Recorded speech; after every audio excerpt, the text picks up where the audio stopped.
History doesn't just live in books. Sometimes it bleeds through the screen, retold with passion, distortion, and danger. Period dramas promise escape into another era, but some ignite firestorms that ripple far beyond cinema walls. These films dared to rewrite history, challenge religion, and expose uncomfortable truths. Tonight, we uncover 15 controversial period dramas that sparked outrage, each a scandal sealed in film reels. 1. The Last Temptation of Christ, 1988. Picture it, a dimly lit theater in the late 80s where whispers turn into shouts and picket lines form outside. Martin Scorsese's The Last Temptation of Christ wasn't just another biblical epic. It was a grenade lobbed into centuries of belief. Willem Dafoe plays Jesus, not as a flawless savior, but as a man wrestling with temptation, doubt, and fear. The film's central controversy? A dreamlike sequence in which Christ imagines a sexual life with Mary Magdalene. For traditional audiences, this was heresy, pure and simple. Churches erupted, religious leaders denounced it. Protesters gathered outside screenings, some even attempting to burn down cinemas. In Paris, one protest turned violent, injuring dozens. But beneath the fury was Scorsese's intent: to humanize Jesus, to explore the crushing burden of divinity carried by a man of flesh and bone. It wasn't blasphemy, it was empathy, filtered through cinema's lens. The film's reception remains split. Some hail it as profound, others despise it as sacrilege. Yet, more than 3 decades later, its legacy endures, not as a forgotten scandal, but as a daring exploration of faith and humanity that cinema had rarely dared touch before. 2. The Devils, 1971. White nun habits, black ink crosses, flames rising high. Ken Russell's The Devils didn't just provoke outrage, it was practically designed to offend. Based on Aldous Huxley's The Devils of Loudun and a play by John Whiting, the film plunges into 17th century France, where politics, sex, and religion combust in grotesque spectacle. Oliver Reed plays Urbain Grandier, a charismatic priest accused of heresy. Vanessa Redgrave portrays Sister Jean, a hunchbacked nun tormented by lustful visions. What follows is a fever dream of orgiastic exorcisms, religious hypocrisy, and state-sanctioned torture. For audiences of 1971, it was unwatchable. For censors, it was intolerable. The infamous Rape of Christ sequence, where nuns desecrate a statue in sexual frenzy, was immediately cut in multiple countries. The British Board of Film Classification mutilated it with edits. The Vatican condemned it outright. Warner Brothers buried the film, afraid of its radioactive reputation. And yet, The Devils isn't cheap blasphemy. It's political theater, an allegory about how power uses religion to control, silence, and destroy.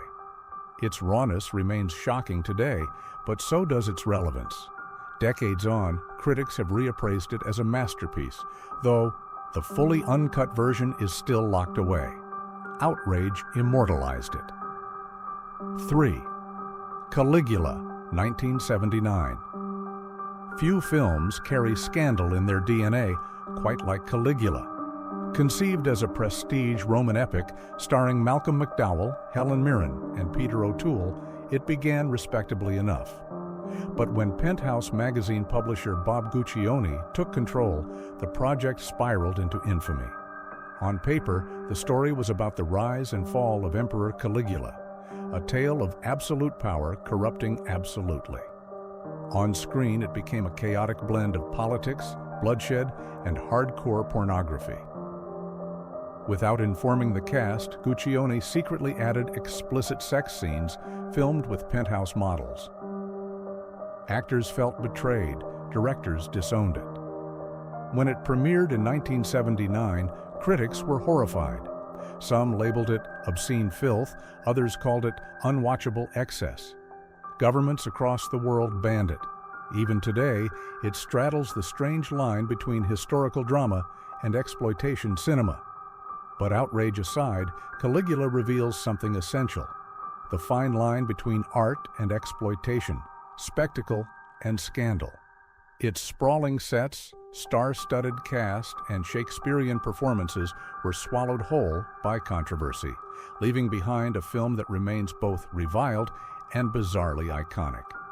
It's not just remembered as cinema, it's remembered as a scandal you could project on a screen. 4. The Other Boleyn Girl, 2008, sweeping gowns, candlelit courts, whispered betrayals echoing against stone walls. On the surface, The Other Boleyn Girl promised lush Tudor melodrama, but behind its shimmering veneer lay a storm of controversy. Starring Natalie Portman as Anne Boleyn and Scarlett Johansson as her sister Mary, the film paints Henry VIII's court as a battleground of seduction, power, and survival. Yet, instead of reverence for history, it took a sharp turn into sensationalism. Anne isn't shown as the politically shrewd, religiously significant figure she was, but as a scheming seductress caught in a love triangle. Mary, meanwhile, becomes a passive pawn, and Henry, played by Eric Bana, is reduced to a brooding, lustful monarch. Historians and critics recoiled. Tudor scholars accused the film of mangling fact for soap opera thrills, exaggerating affairs, and rewriting timelines.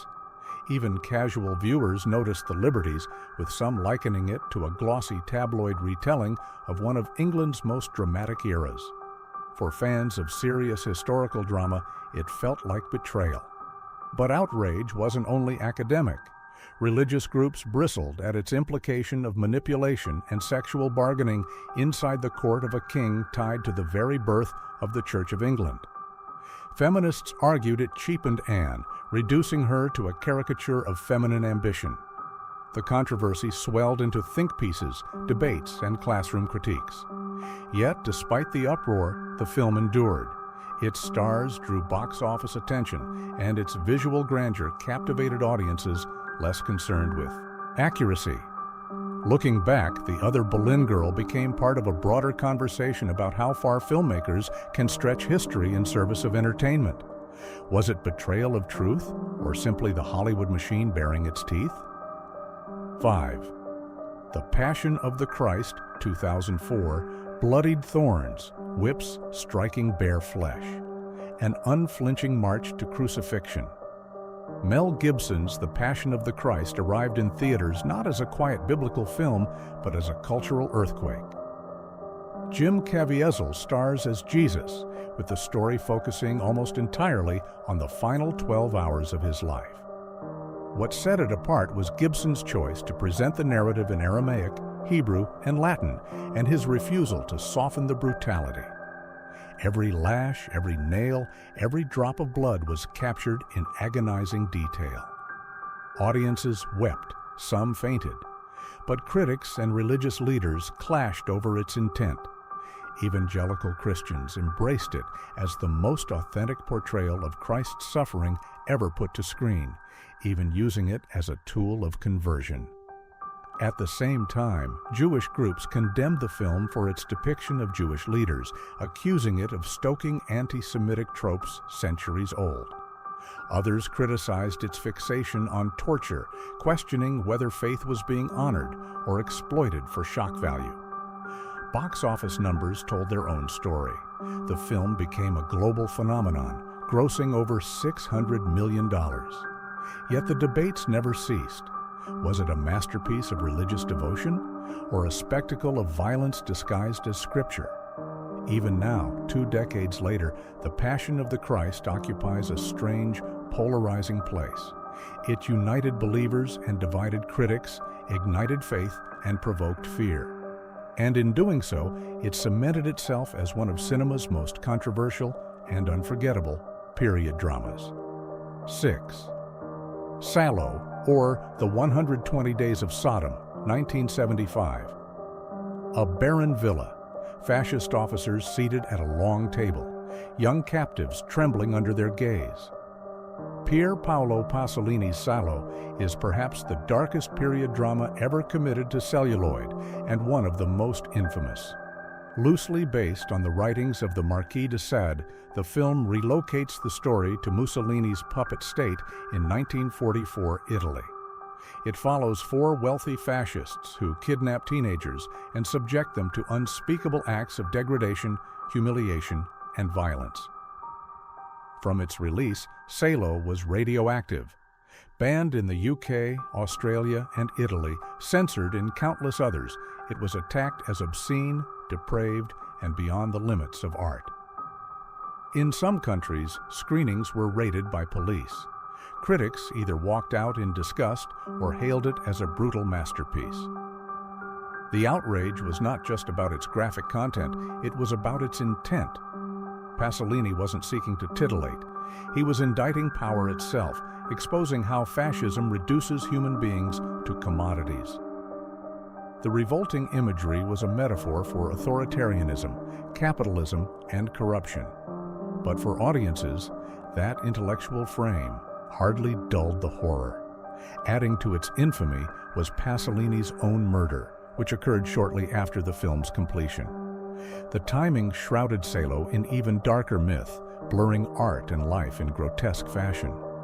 Even today, it remains banned or restricted in certain regions. To some, it's the most disturbing movie ever made. To others, it's essential political cinema. But no one can deny, Salo is a film that sparked not only outrage, but an enduring debate over whether art has a moral boundary, or whether in its darkest form, it must transgress to make its point. 7. Memoirs of a Geisha, 2005. Rain-drenched Kyoto streets, lanterns glowing crimson in the night, a young girl transformed into a geisha, stepping into a world of art, beauty, and control. Rob Marshall's Memoirs of a Geisha promised a sweeping, romantic epic. What it delivered was controversy on an international scale. Based on Arthur Golden's best-selling novel, the film tells the story of Chiyo, a Japanese girl sold into servitude who becomes the renowned geisha Sayuri. Zhang Ziyi, a Chinese actress, was cast in the lead role, joined by Gong Li and Michelle Yeoh, also Chinese. While the film's sets dazzled and its costumes mesmerized, the casting ignited fury.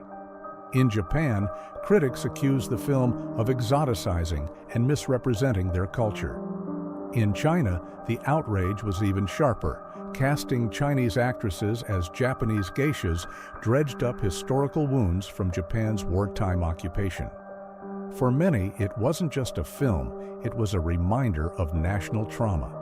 The film was banned in China, with censors citing fears it would inflame anti-Japanese sentiment. Beyond cultural controversy, feminists and scholars bristled at the portrayal of geishas. The narrative blurred the line between artistry and sexual servitude, presenting geishas as little more than courtesans in painted faces. The criticism was fierce. Had Hollywood reduced centuries of nuanced tradition into a stereotype wrapped in silk? And yet, for all the outrage, Memoirs of a Geisha found an audience in the West, winning Oscars for cinematography, costume design, and art direction. Its legacy, however, is divided. To some, it's a lush, tragic romance. To others, it's a cautionary tale of cultural missteps and historical insensitivity. One thing remains certain: it sparked conversations that outlived its box office run. 8.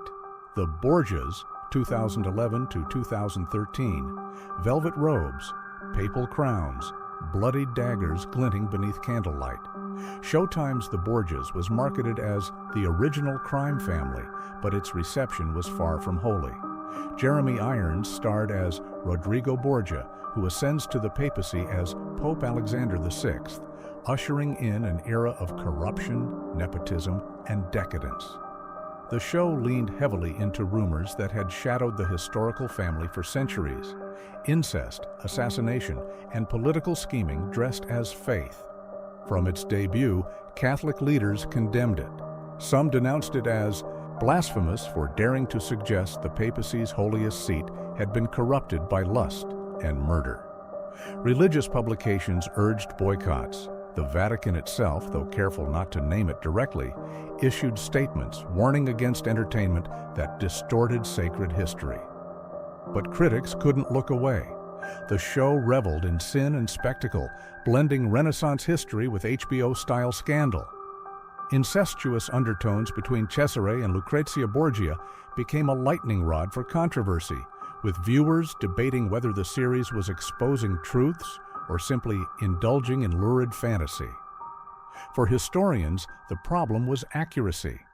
The Borgias were indeed ruthless, but the Borgias blurred fact and rumor, transforming whispered myths into on-screen reality. Did it dramatize history? Absolutely. Did it exaggerate? Without question. But in doing so, it revived centuries-old scandals, making them burn brightly again in the modern age. The outrage only fueled its allure.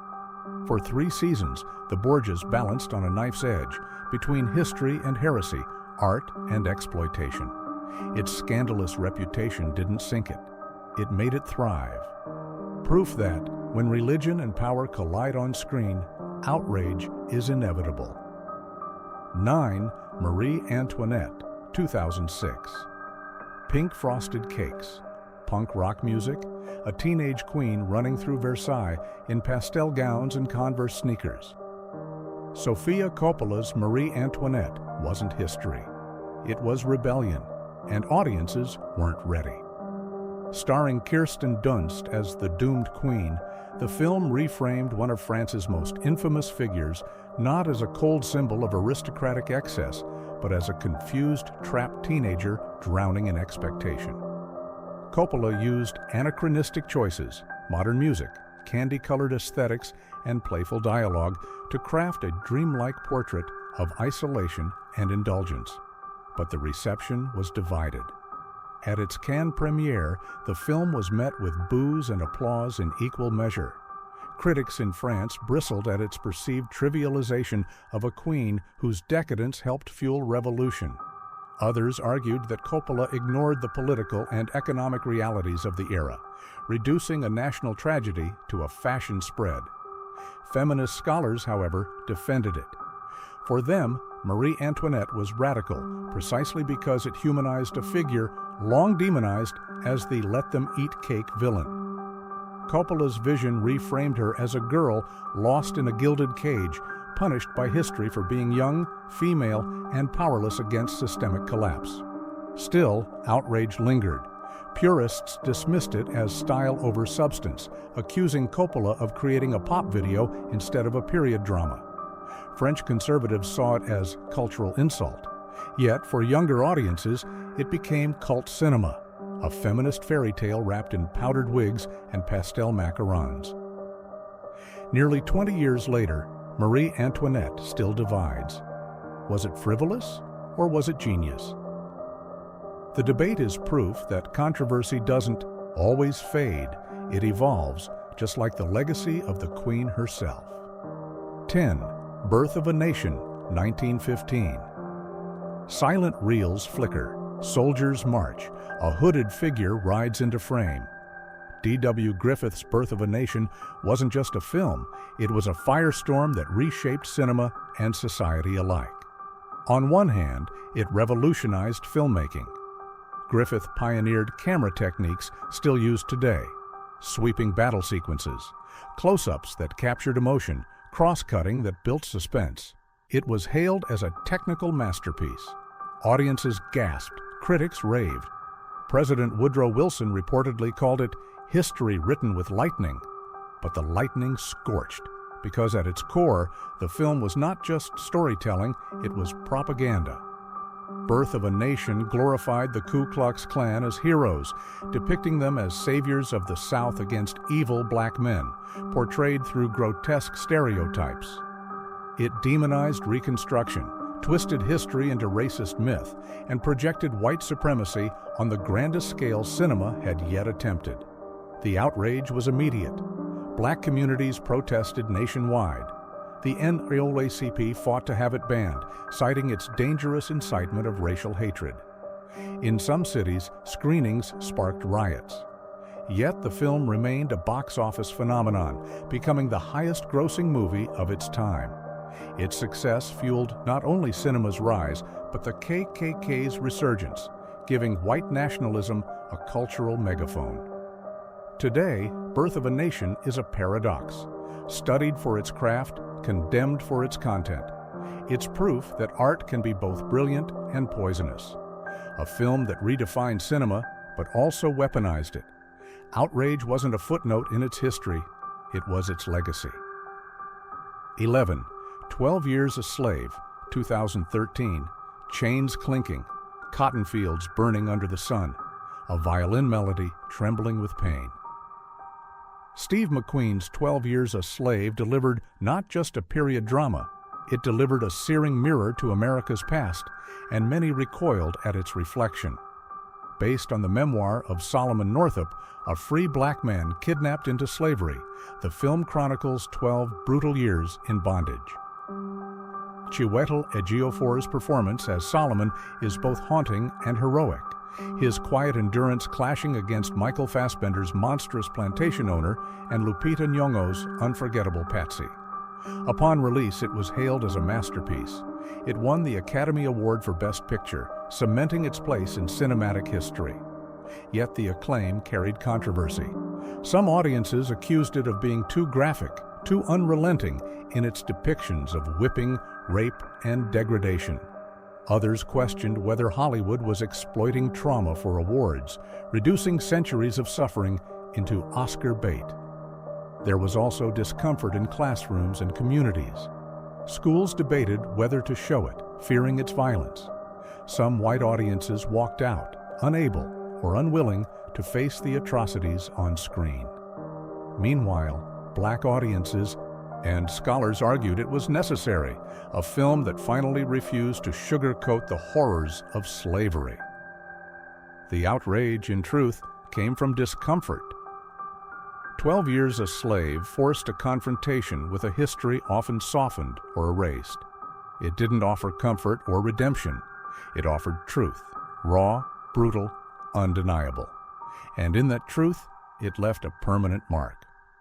12. The Crown, 2016, to present Buckingham Palace at dawn.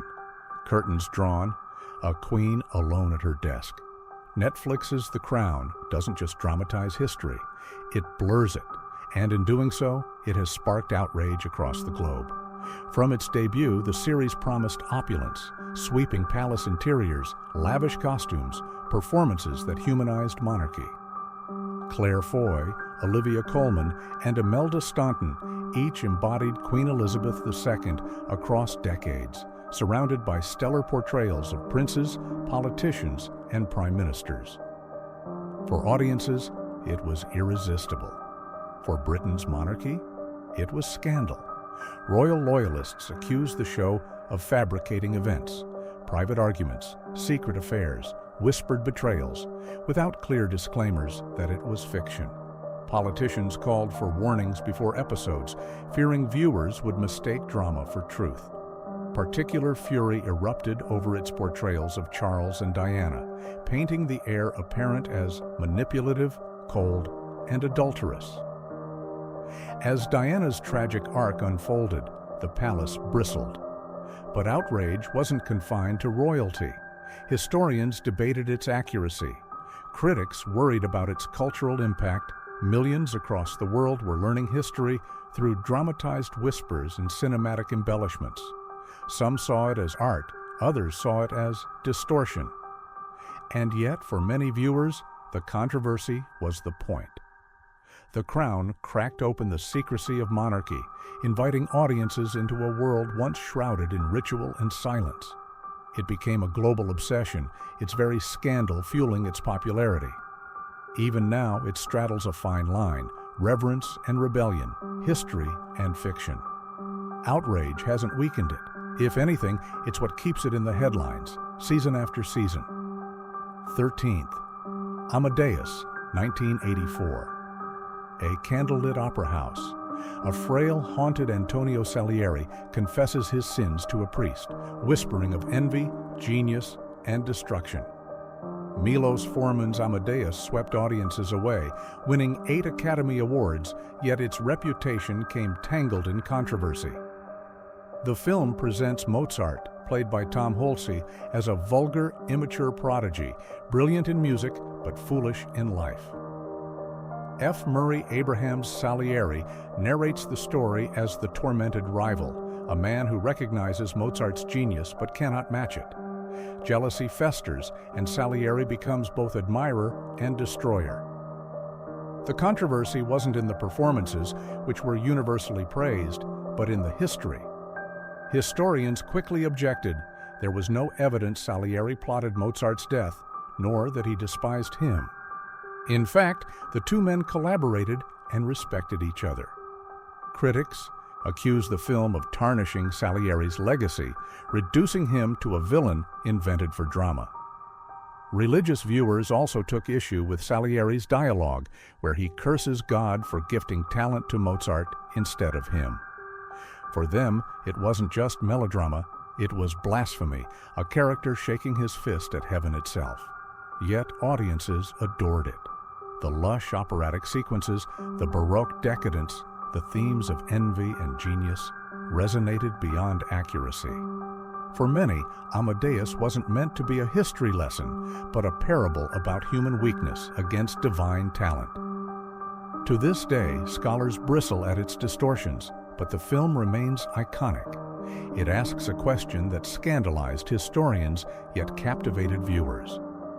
What if greatness isn't destroyed by enemies, but by envy festering in the shadows? 14. The Last Emperor, 1987.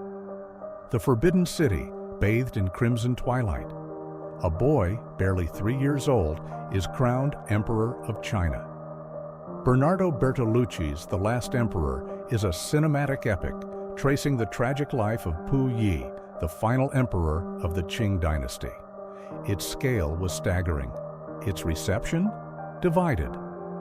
The film broke boundaries by being the first Western production allowed to shoot inside Beijing's Forbidden City. It swept the Oscars, winning 9 Academy Awards. Audiences marveled at its grandeur, thousands of extras, lavish costumes, sweeping cinematography. But beneath the spectacle lay controversy. Chinese officials had heavily monitored production, ensuring portrayals aligned with the state's preferred narrative. Critics argued the film romanticized Pu Yi's early life while oversimplifying China's complex political upheavals. Some accused Bertolucci of bending history to create a Western-friendly spectacle, ignoring the nuances of imperial decline and revolutionary struggle. In the West, the controversy shifted. Scholars bristled at the way the film reduced Chinese history into a personal tragedy, sidestepping broader cultural context. Others criticized its portrayal of women, especially Empress Wanrong, as shallow and tragic cliches. For many Chinese viewers, the film felt alien, a Western lens filtering their history. For Western audiences, it felt exoticized, a spectacle first, a biography second. The grandeur was undeniable, but so was the discomfort. Whose story was truly being told? Even now, The Last Emperor is celebrated as a visual triumph and questioned as a historical document. It remains controversial not for what it showed, but for what it chose to omit. 15. Outlander, 2014 to present. Rolling Scottish Highlands. Stone circles whispering of magic. A woman pulled through time, torn between 2 centuries, 2 loves, and 2 worlds. Outlander isn't a film, but a television saga that redefined the period drama and drew fire for its controversies. Based on Diana Gabaldon's novels, the series follows Claire Randall, a World War II nurse who finds herself transported to 18th century Scotland, where she becomes entangled in rebellion, romance, and danger. On the surface, it's sweeping historical fiction with fantasy flourishes. Beneath, it's a minefield. From its earliest episodes, Outlander drew attention for graphic depictions of sexual assault and violence. Some praised its willingness to confront historical brutality head-on, while others accused it of exploitation, reducing women's suffering to shock value. Later seasons flipped the script by depicting male sexual assault, sparking debates about representation, trauma, and taboo. Historical purists also objected. The show romanticized Scottish clans while dramatizing events like the Jacobite Risings, blurring lines between authenticity and melodrama. Critics accused it of mythologizing history to serve modern romance. Religious groups bristled at its mixing of pagan mysticism and Christianity. And yet, the controversy fueled its success. The show built a massive global fan base, Outlanders, who embraced its mix of history, fantasy, and sensuality. For some, the outrage only added to its allure. Outlander proves that period drama doesn't just belong to dusty history. It can ignite modern debates about consent, gender, power, and cultural myth. Its legacy is still unfolding, and with each season, so too is the firestorm it stirs. From Tudor courts to papal chambers, from imperial palaces to Scottish highlands, period dramas have never been safe. They stir memory, ignite debate, and force us to confront uncomfortable truths through costumes and candlelight. Outrage is not their failure, it's their power. And as long as history is told on screen, scandal will always find its way into the story.